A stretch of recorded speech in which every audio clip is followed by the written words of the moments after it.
What is going on, YouTube? PPS here, YouTube play of the day. I got two spots for you guys today. Coming off of our free play on Twitter yesterday, and two on Monday, Tuesday.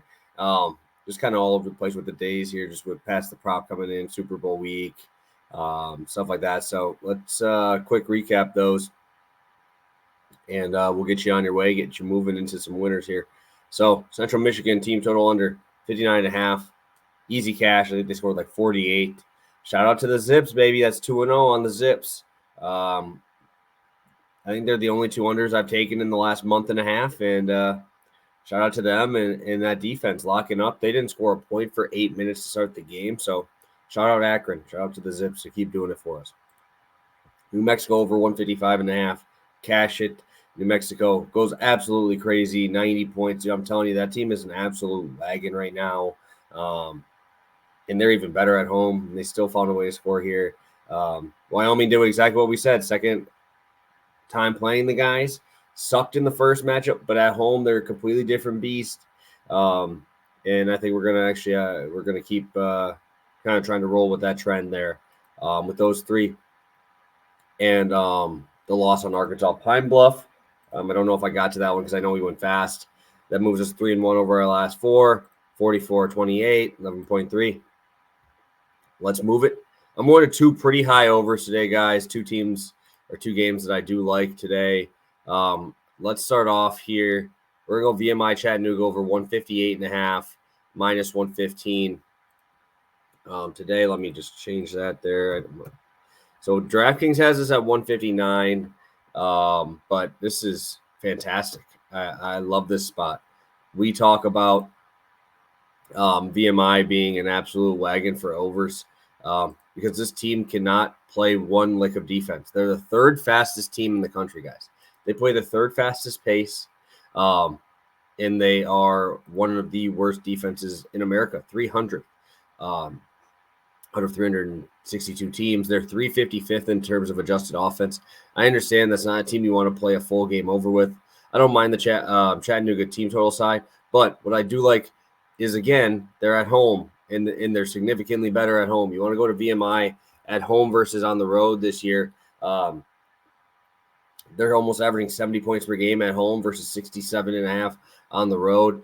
I'll take that. Their shooting percentages are much better on their home floor as well. I think Chattanooga is able to score 90 here.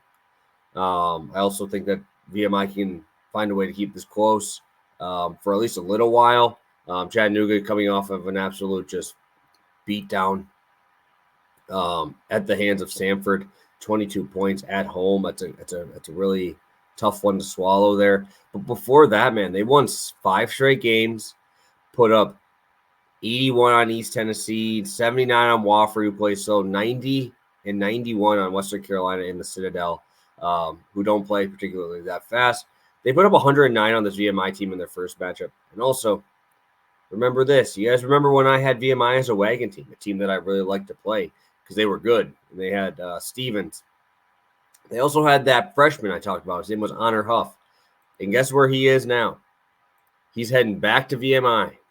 He is the leading scorer right now in terms of qualified guys at 16 points per game. He's heading back to his old stomping grounds there. I think he goes crazy tonight. Also, we look at Trey Bonham. He is their official number one scorer if you don't care about how many games they've played so far this year. But this guy has been he's been such a big lift for these guys. That is when these guys started scoring so many more points, is when Bonham came through. Right, we look at that 5-game win streak, even against UNCG, a very tough team. He went for 25 on him, 27 against Mercer, 22 against Western Carolina. This dude's a stud. He shoots the ball well. And in this matchup, you're not going to really be defended out in the three-point line very well. VMI cannot guard the three-point ball. They're terrible at it. And obviously, I think that this pace is going to be more towards the VMI pace, especially at home. He ended up only scoring 14 points in their first game against VMI, but that's because he played 21 minutes. Because Chattanooga scored 52 first-half points, 57 second-half points, end up with 109. The thing is I would be a little more worried about regression here, but Chattanooga shot 8 for 17 from the free throw line. They shot 47% from three, which VMI allows you to shoot 40% from three. That will happen. So it's not even that big of an outlier. The amount of possessions, they got 72 shot attempts up, guys. 78 possession game. That's a lot of possessions, especially for a Chattanooga team that plays in the middle of the pack in terms of pace this year. So VMI, I think, again, dictates this pace. Chattanooga will be able to do whatever they want. But also, VMI at home, I'm going to take them to score a little bit here and help us out on this over. So Chattanooga over 158.5, minus 115 on FanDuel Sportsbook. Hey, keep being that wagon, guys. VMI's defense is just absolutely horrendous. But we'll take it. We'll take it. So heading into play number 2 for today, we're heading to another pretty big total here. We're going to Denver. Denver over 161.5, minus 108 right there on DraftKings. Man, guys, these overs, I know they're high. Bear with me, though. Pace here is going to be crazy. It's going to be a very, very fun pace game. 30th in the country is Denver. 98th in the country is South Dakota. Both these defenses are brutal.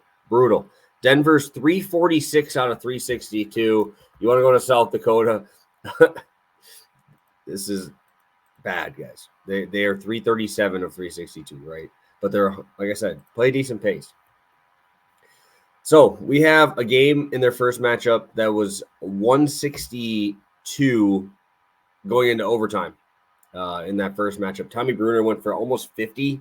Again, I don't think there's anyone on this team who could stop Bruner. Like, if Bruner wants, he could probably score 100. But Caleb Stewart went for a 30-piece on him before. Denver just can't guard anybody, guys. They can't, especially on the road. I kind of like fading them a little bit here, at least on their defensive side, right? Denver will score. I'm not worried about Denver scoring. Denver will score on pretty much anybody. They score the 16th most points in NCAA at 83. And that's still it's still 79 points per game at home or on the road. Then you go over to South Dakota, scored 72.8 points per game there. I just don't know how we slow this game down. Both teams foul a lot. Even in that first matchup, right, like I said, South Dakota shot lights out, absolutely lights out in that game. Denver didn't even shoot that well, and they scored that many points, right? Stewart had 44. Bruner had 49.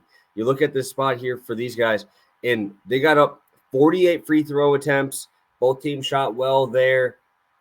I don't expect South Dakota to shoot 58% from three, but Denver does shoot the three ball well, and they shot at only 43% and still scored that many points, right?